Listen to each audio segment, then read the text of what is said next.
செடியாய வல்வனைகள் தீர்க்கும் திருமாலே, நெடியானே வேங்கடவா நின் கோயிலின் வாசல், அடியாரும் வானவரும் அறம்பெயரும் கிடந்து எங்கும் படியாய் கிடந்து உன் போல்வாய் காண்பேனே.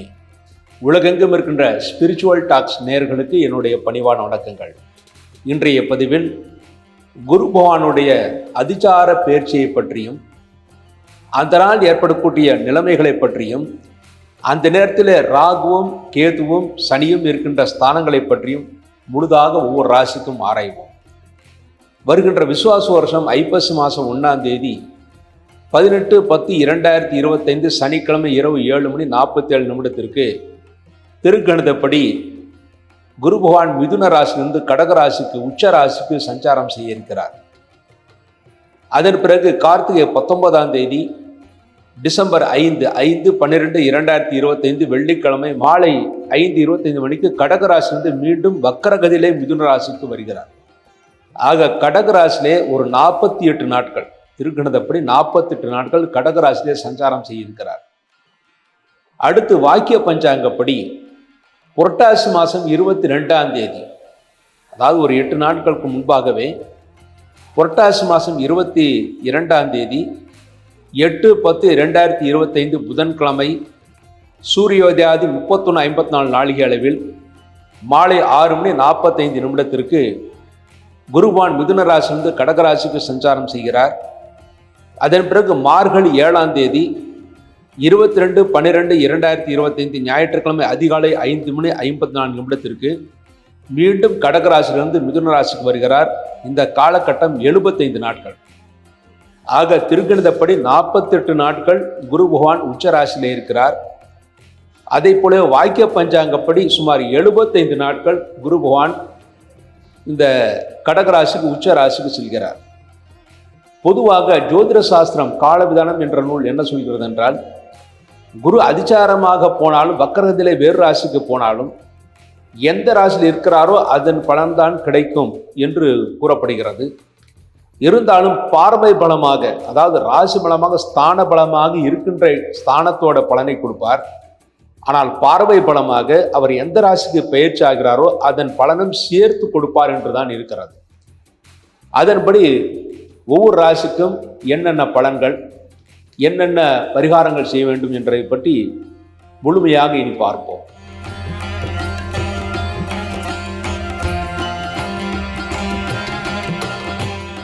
உத்திரம் 2, 3, 4 பாதங்கள், ஹஸ்தம், சித்திரை 1, 2 பாதங்களிலே பிறந்த கன்னிராசி அன்பர்களே, கன்னிராசியிலே பிறந்தவர்களுக்கு இதுவரை 10ஆம் இடத்தில் இருந்த குரு பகவான் தொழில்துறையிலே பலவிதமான பிரச்சனைகளை ஏற்படுத்தி கொடுத்தார். தொழில்துறையிலே இடமாற்றங்களை ஏற்படுத்தி கொடுத்தார். மேலும் இடமாற்றம் செய்யலாம் என்று வெளியில வந்தவர்களுக்கு வேறு வேலை கிடைக்காமல் போய்விட்டது. கிடைக்காத வேலை இனிமேல் உங்களுக்கு கிடைக்கும். அக்டோபர் 18ஆம் தேதி வருகின்ற அந்த குரு பேச்சு அதிசார பேச்சின் மூலமாக இதுவரை கிடைக்காத வேலை இனிமேல் கிடைக்கும் என்று எதிர்பார்க்கலாம்.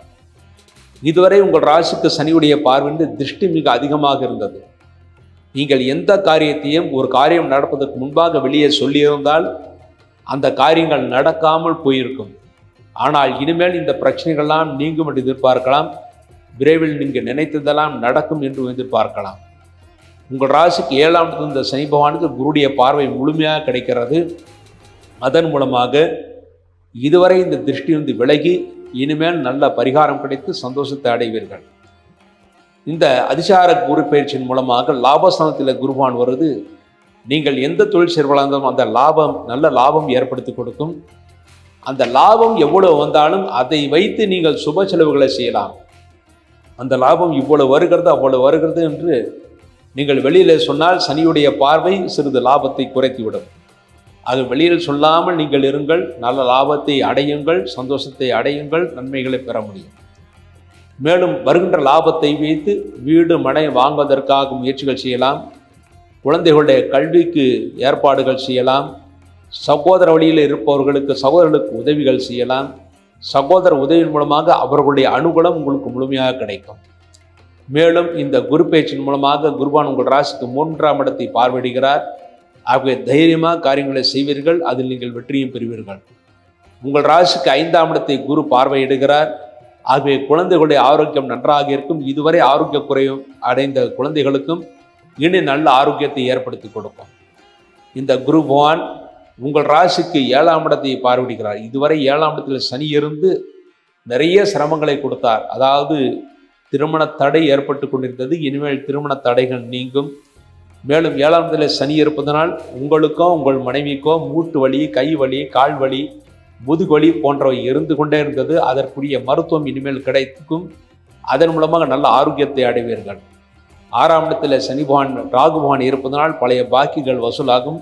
வசூலான பணத்தை வைத்து அதை நீங்கள் மற்றவர்களுக்கு தானமாக கொடுக்கக்கூடாது. மேலும் மற்றவர்களுக்கு அந்த பணத்தை, வசூலான பணத்தை வைத்து கடனாக கொடுக்கக்கூடாது. அவ்வாறு கடனாக தற்சமயம் கொடுத்தால் திரும்பி வருவதில் மிகுந்த காலதாமதமாகும். ஆக மற்றவர்களுக்கு கடன் கொடுப்பதை தவிர்க்கப்பட வேண்டும். உங்களுக்கு கடன் இருந்தால் கடன் அடைப்பதற்கு வருகின்ற பணத்தை நீங்கள் உபயோகப்படுத்திக் கொள்ளலாம். லாபஸ்தானத்தில் குருபகவான் இருப்பது தொழில்துறையை புதிய முயற்சிகளை செய்யலாம். அதன் மூலமாக நல்ல லாபத்தை அடைவீர்கள். சனி பகவானுக்கு 7ஆம் இடம், இந்த சனி பகவானுக்கு குருடைய பார்வை இருக்கிறது. அது கணவன் மனைவிக்குள் இந்த பிரச்சனைகள் இனிமேல் நீங்கி நல்ல அன்யோன்யத்தையும் முன்னேற்றத்தையும் பெறுவீர்கள். உங்கள் ராசிக்கு சனியுடைய பார்வை திருஷ்டி ஏற்படுத்தி கொடுத்தாலும் குருடைய பார்வை ஓரளவு திருஷ்டியை குறைக்கும். உங்கள் ராசிக்கு 3ஆம் இடத்தை குரு பார்வையிடுகிறார். 4ஆம் இடத்தை சனி பார்வையிடுகிறார். 4ஆம் இடத்தை சனி பார்வையிடுவதனால் தாய்க்கு, உங்களுடைய தாய்க்கு சிறு சிறு உடல் வலிகள், பிரச்சனைகள் இருக்கும். ஆனால் சரியான மருத்துவம் செய்தால் அந்த உடல் வலிகள், பிரச்சனைகள் தாய்க்கு குறைவதற்கான வாய்ப்புகள் இருக்கிறது. மாணவர்கள் மிகுந்த கருத்துடன் படித்தால் மட்டுமே நல்ல மதிப்பெண்களை பெற முடியும். அதுவும் முக்கியமாக மற்றவர்களுடன் கலந்து ஆலோசித்து நீங்கள் பரீட்சை எழுதினால் கடைசி நேரத்தில் குழப்பத்தை ஏற்படுத்தி விடுவார்கள். ஆகவே யாரிடமும் பேசாமல் நீங்களாக நன்றாக ஊர்ந்து கவனித்து படியுங்கள். நீங்களாக ஊர்த்து கவனித்து படித்த விஷயங்களை உங்கள் மனதிற்குள்ளே வைத்துக்கொண்டு பரீட்சைக்கு செல்லுங்கள். நல்ல மதிப்பெண்களை பெறுவீர்கள். இந்த பரீட்சை சமயத்தில் மற்றவர்களுடன் கலந்து ஆலோசிப்பதை தவிர்ப்பது நல்லது. மேலும் இன்டர்வியூக்கு சென்றவர்கள் இனிமேல் நல்ல இன்டர்வியூவில் வெற்றியை பெறுவீர்கள். இந்த 48 நாளில், அதாவது வரக்கூடிய அக்டோபர் 18ஆம் தேதிக்கு பிறகு 48 நாட்களுக்குள் வேலை கிடைக்காதவர்களுக்கு நிச்சயமாக வேலைவாய்ப்பு கிடைக்கும் என்று எதிர்பார்க்கலாம். திருமணம் ஆகாதவர்களுக்கு திருமண வாய்ப்பும் கூடுகிறது. அதற்கான முயற்சிகள் நீங்கள் தாராளமாக செய்யலாம். குலதெய்வ அருள் இனிமேல் உங்களுக்கு முழுமையாக கிடைக்கும். இதுவரை குலதெய்வம் கோயிலுக்கு செல்லாதவர்கள் இந்த 48 நாளில் ஒரு முறையாவது குலதெய்வம் கோயிலுக்கு சென்றுவிட்டு வாருங்கள். அப்பொழுதுதான் வெற்றி கிடைக்கும். பொதுவாக குலதெய்வம் கோயிலுக்கு செல்வது மிக மிக அவசியமானது. நிறைய பேர் பங்காளிகளில் யாராவது ஒருத்தர் செய்து போனால் ஒரு வருஷம் குலதெய்வம் கோயிலுக்கு செல்லக்கூடாது என்று நினைக்கிறார்கள். சாஸ்திரம் அப்படி சொல்லவில்லை. குலதெய்வம் என்பது நம்முடைய தந்தைக்கு சமமானவர். ஆகவே தந்தையை நமக்கு ஒரு தீட்டு வந்தால் தந்தையை ஒரு வருடம் பார்க்க மாட்டேன் என்று எப்படி சொல்லக்கூடாதோ அதே போலவே தீட்டு என்பது 10 நாள் மட்டும்தான். அதன் பிறகு உறவினர்களுக்கு, அதாவது பங்காளிகளுக்கு தீட்டு கிடையாது. ஆகவே ஒரு திதி முடிந்த பிறகு, ஒரு மாத திதி முடிந்த பிறகு கண்டிப்பாக பங்காளிகள் அனைவரும் குலதெய்வ கோயில்களுக்கு சென்றுட்டு வரலாம். தேவையற்ற குழப்பம் இருக்கக்கூடாது. இந்த குலதெய்வ வழிபாடு பற்றி தனியாக ஒரு வீடியோ போடுவதற்கும் நான் ஆயத்தமாக இருக்கிறேன். அடுத்து இந்த கன்னி ராசி பிரபலங்கள் செய்ய வேண்டிய பரிகாரமாக, உங்கள் ராசிக்கு சனியுடைய பார்வை இருப்பது மட்டுமே சிறு பிரச்சனைகள் ஏற்படுத்தி கொடுக்கும். அதற்கு பரிகாரமாக ஒவ்வொரு வாரமும் சனிக்கிழமை என்று சனி பகவானுக்கு நல்லெண்ணெய் தீபம், ஆஞ்சநேயருக்கு நெய் தீபம் வைத்து விட்டு வாருங்கள். மேலும் ஒரு ஏழைக்கு, அதாவது மிகவும் கஷ்டப்படுகின்ற ஒரு ஏழைக்கு ஒரு முறை வஸ்திரதானம் செய்துவிட்டு வாருங்கள். அதன் மூலமாக பலவிதத்திலும் நீங்கள் நன்மைகளை அடைவீர்கள். ஒரு முறை ஐயப்பன் கோயிலுக்கு செல்கின்ற கன்னி சாமியார்களுக்கு கருப்பு வஸ்திரம் வாங்கி கொடுங்கள். அதன் மூலமாகவும் திருஷ்டி அனைத்தும் களைந்து இந்த கன்னிராசி பிறந்தவர்கள் சகலத்திலும் நன்மைகளை அடைந்து சந்தோஷத்தை அடைவார்கள் என்பது உறுதி. பொதுவாக குரு பகவான் தெய்வத்திற்கு சமமானவர். அதாவது மாதா பிதா குரு தெய்வம் என்று கூறுவார்கள். மாதா பிதாவுக்கு அடுத்தபடி குருதான் நமக்கு உற்ற துணையாக இருக்கக்கூடியவர். ஆக ஒவ்வொரு குரு பயிற்சியும் நமக்கு நன்மைகளையோ தீமைகளையோ அந்தந்த ராசிக்கு ஏற்றபடி கொடுப்பார். ஆனால் பிரார்த்தனைகள் நிச்சயமாக வெற்றி ஏற்படுத்தி கொடுக்கும். அந்த பிரார்த்தனைகள் என்னென்ன செய்யலாம் என்று ஒவ்வொரு ராசிக்கும் சொல்லியிருக்கிறேன். மேலும் குரு பகவானுக்கு 4 ஸ்தலங்கள் மிக முக்கியமானவை. புத்திர பாக்கியத்திற்காக செல்ல வேண்டிய குருஸ்தலம் குருவாயூரப்பன் கோயில், கிருஷ்ண பகவானுடைய கோயில் குருவாயூரப்பன் கோயில். அடுத்தது படிப்புக்காக நல்லாக படிக்க வேண்டும் என்பதற்காக நீங்கள் செல்ல வேண்டிய கோயில் ஆலங்குடியில் இருக்கின்ற குருபான் கோயில்.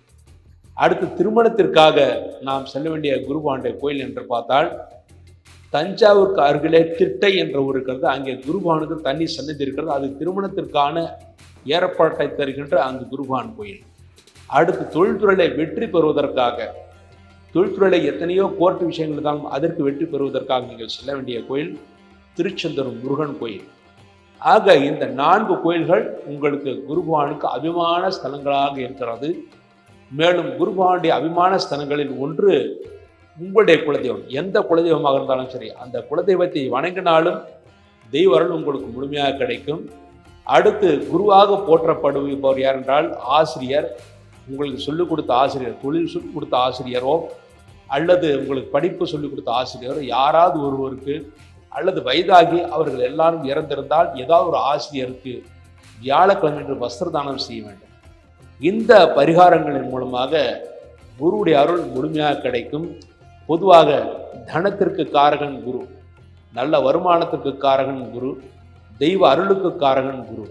ஆகவே இந்த அருளெல்லாம் பெறுவதற்காக குருவை வணங்குவோம், போற்றுவோம். அதன் மூலமாக எல்லா நன்மைகளையும் பெறுவோம்.